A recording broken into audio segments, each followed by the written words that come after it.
Assalamualaikum, halo semuanya. Kali ini saya akan membahas kelanjutan sebuah alur cerita novel, dengan novel yang berjudul Kaisar Naga. Jangan lupa buat teman-teman untuk like, komen, subscribe, and share ya. Yuk, tanpa basa-basi lagi, kita lanjut ke pembahasannya. Di episode sebelumnya, Lu Ming berbalik dan berjalan keluar. Lu Ming, tidak, menara Xingyue penuh dengan tuan, kamu bukan lawan, jika kamu pergi, kamu akan mati, ucap Hua Qi berteriak. Aku tidak pergi, hatiku tidak tenang, ucap Lu Ming hanya meninggalkan satu kalimat sebelum melangkah pergi. Meskipun Lu Ming dan Pang Xi baru saling kenal selama beberapa bulan, Pang Xi memiliki kepribadian yang cerah dan jujur, putra pemburu telah dikenali oleh Lu Ming. Lu Ming menganggapnya sebagai teman, bahkan saudara. Sekarang Pang Xi dipukuli seperti ini, tidak mungkin dia mengabaikannya. Meskipun, dia merasa kali ini semuanya sangat aneh, dan itu mungkin jebakan. Tapi jadi apa, lakukan sesuatu dan jangan lakukan sesuatu. Jika tidak, Anda akan merasa tidak nyaman. Melihat punggung Lu Ming pergi, Hua Qi melintas dengan cemas, berpikir dalam hatinya, tidak, Lu Ming pasti akan menderita jika dia pergi seperti ini, dan kudengar Yao Tianyu, seorang jenius di daftar perunggu ada di belakang Xingyue Menara. Tidak peduli seberapa kuat Ming, dia tidak bisa menjadi lawannya. Aku akan mencari Feng Wu dan memintanya untuk menemukan pena tua Mulan, jika tidak, Lu Ming dalam bahaya, ucap Hua Qi. Pada saat itu, Hua Qi memberitahu orang lain beberapa kali, lalu bergegas keluar. Berbicara tentang gedung Xingyue, mungkin terkenal di seluruh area perdagangan, dan sangat terkenal. Karena gedung Xingyue bersandar pada jenius di daftar perunggu, Yao Tianyu. Oleh karena itu, kekuatan gedung Xingyue menempati urutan pertama di seluruh area perdagangan. Karena murid tingkat perak pada dasarnya tidak akan terlibat di tempat perdagangan biasa seperti itu. Mereka memiliki tempat yang lebih mewah. Gedung Xingyue adalah bangunan 3 lantai yang menempati area yang sangat luas.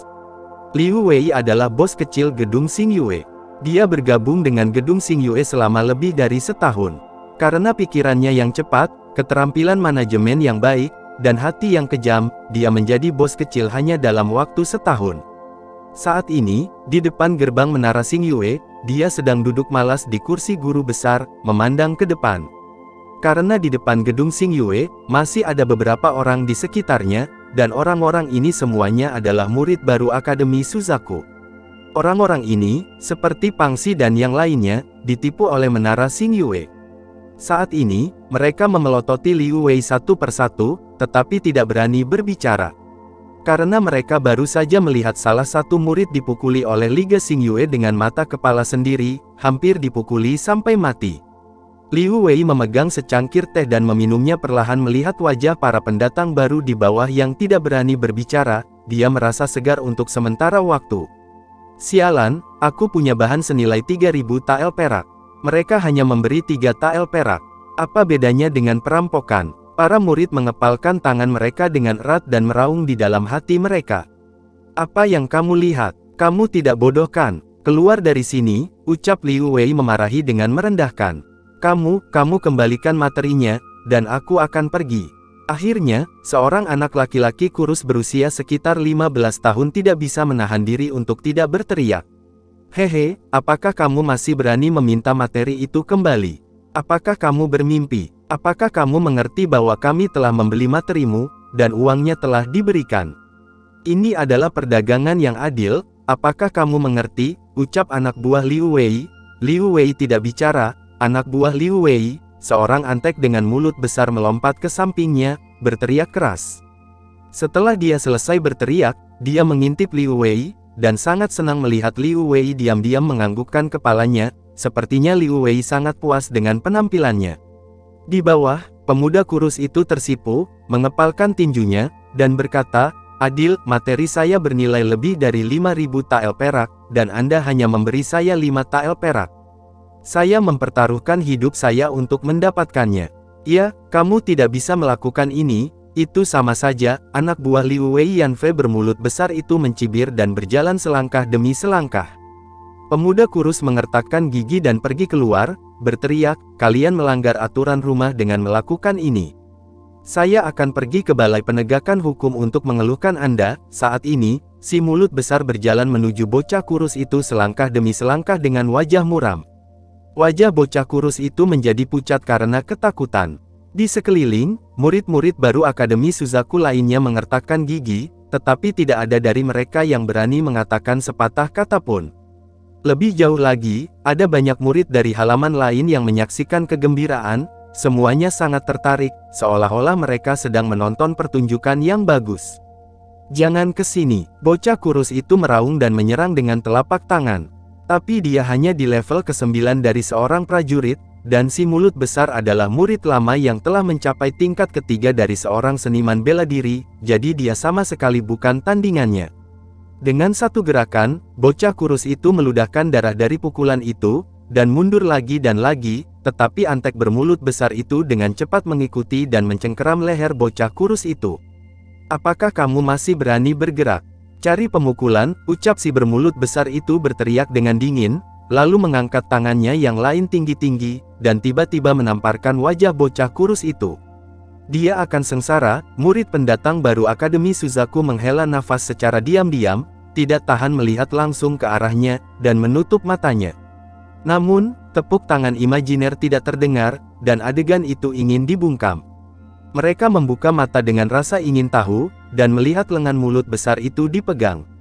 Itu adalah seorang anak laki-laki berusia sekitar 15 tahun, kira-kira seumuran dengan mereka, tetapi dia mengenakan jubah biru dan memiliki sosok yang ramping, hanya berdiri di sana, dia merasa tidak bergerak seperti gunung. Bocah kurus itu sudah bersiap untuk pukulan keras, tetapi tiba-tiba menemukan bahwa lengan antek bermulut besar itu dipegang oleh seseorang. Dia menoleh dan melihat wajah tampan, tapi wajah ini sangat dingin. "Lu, kakak laki-laki Lu Ming." Bocah kurus itu tidak bisa menahan diri untuk tidak mengatakan ini di dalam hatinya. "Siapa kamu? Jika kamu berani menghalangiku, kamu akan mati," teriak si bermulut besar itu. "Aku ini hanya murid baru Akademi Suzaku," ucap Lu Ming ringan. Murid baru Akademi Suzaku, mendengar bahwa Lu Ming hanyalah murid baru Akademi Suzaku, pria bermulut besar itu menjadi lebih berani dan berteriak, "Seorang murid baru, beraninya kamu memegang tanganku. Jika kamu tidak melepaskannya, maka berlututlah dan bersujud untuk mengakui kesalahanmu, mungkin aku akan mengampunimu," ucap si mulut besar. "Benarkah?" Lu Ming mencibir, dan berkata, "Apa yang kamu dilakukan sampah sepertimu," ucap Lu Ming. Begitu kata-kata itu jatuh, Lu Ming tiba-tiba mengerahkan kekuatan pada telapak tangannya. Klik, terdengar suara tulang patah. Lalu, terdengar teriakan melengking dari minion bermulut besar. Tanganku patah, lepaskan tanganku," ucap si bermulut besar itu menjerit, dan lengan yang menahan bocah kurus itu mengendur, mati-matian berusaha mematahkan lengan tangan Lu Ming. "Lepaskan kamu, ya," ucap Lu Ming mencibir, lalu mengangkat satu tangan tinggi-tinggi, lalu menamparnya dengan keras. Bentak, tamparan yang sangat keras. Dalam suara tamparan, tubuh pemuda bermulut besar, seperti kantong sampah pecah yang tergulung angin, terbang keluar dari tanah dengan suara mendesing.